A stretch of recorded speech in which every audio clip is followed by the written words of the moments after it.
Hey there, it's Duke Ferguson, owner, CEO, and master trainer of Unleashed Potential Canine and creator of Dog Training Genesis. In this video, our Halifax trainer, Guy Lapierre, is going to give you some tips on how to use a long line and how he does it in his training. Enjoy. Oh, and be sure to subscribe for more great videos. Alright, so this is my little girl River. We're out here doing some recall training, and I thought it would be a good time to kind of give some hints on using a long lead, or at least how I use it. So over time I've kind of come up with some stuff that I find works best for me. So I thought I'd share. So in my case here, I've got a 30-foot length, so you can see. Let me put this out here. So you can see it's pretty long. I would suggest that people start out with probably a 15-foot lead, because it can be a little bit to handle. So you're used to using a long line if it's too far out ahead of you. So the first thing is, if you're using a long line, put gloves on. Okay, obviously here it's not an issue because it's cold out, it's winter. So, but I don't really care what your climate is. If you're going to use a long line, put some gloves on, even like thin gloves, whatever. Basically prevent rope burn. So even if you're using a fabric leash, like this one's a blended cotton, I believe, it's still going to burn if the dog decides they're going to run and this is going through your hands. Okay, so first thing, wear gloves. Second is, don't try and use it like a leash. You can shorten up on it and basically use it like a leash, but you can see here I'm not holding the end. There is actually a loop. Let me pull this in. There is actually a loop on the end of this thing that you could use like a regular leash, but I don't. Okay, so here's the loop, and I don't. So I do tie a couple of knots towards the end, and the loop normally, I cut it off. I don't here because I haven't been using it in a place where it kind of gets caught up. But the dog could step over and get their legs caught, it gets caught up on stuff. So I put a couple of knots just to give me an idea of when I'm getting towards the end of the leash, so I make sure I know when I'm running out if I'm out that far.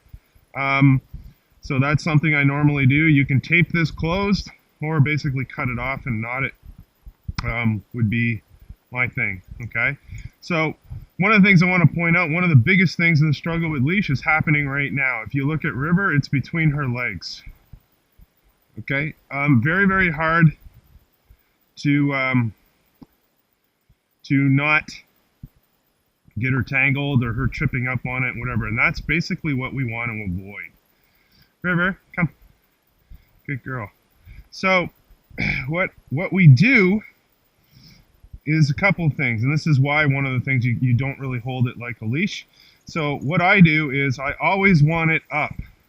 So I tend to use my left hand as a guidance sort of thing to make sure that the leash is always up. I want some slack normally to some degree, but there's going to be some tautness because I don't want it to sag to a point where she can get her feet over it, right? In my case, I'm doing some recall stuff, so I want to be able to guide her when I need to, okay?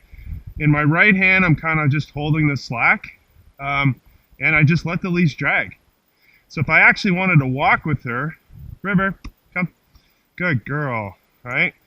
So if I actually wanted to walk with her, no, come, good girl, I would actually hold it like a leash, right? River, heel.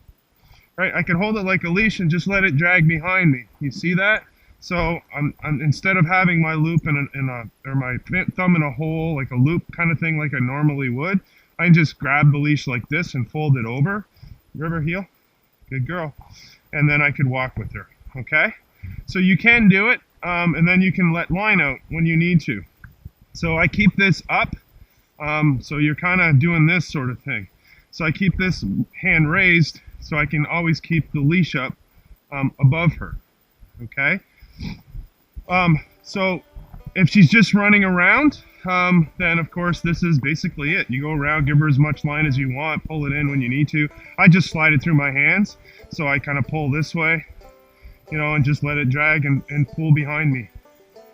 Okay, but if we're doing recall stuff, River, come. Good girl. So as she comes in, I just kind of pull it in, let it drop. Nope, come. Good. Really distracted here. She hasn't been here before, actually. So, if I'm doing something like rewarding when the dog comes back, things like that, and they get tangled or something, so I'll try and do that. I'll let it loose so she kind of gets tangled up. River. Okay, so here's an example where she's tangled up. River, come. So when she comes to you, okay, and sits or whatever for reward or whatever, if you're doing recall training like I am, and you just grab the leash in front of her and let her walk over it and walk out. You don't have to lift paws or anything like that to untangle. Just grab the leash when the dog comes back. See, so I'm not doing the right thing, so she's tangled up again. River, come. Good girl. Sit. Good. No, sit. Sit. Good. So I would just grab it. Okay, free dog.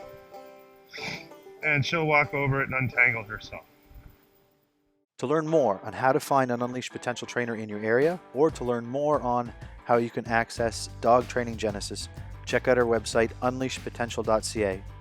Now, to make this convenient for you, I will add all of the links that you need below in the description box, so you can go there and go to whatever link you want to for your convenience.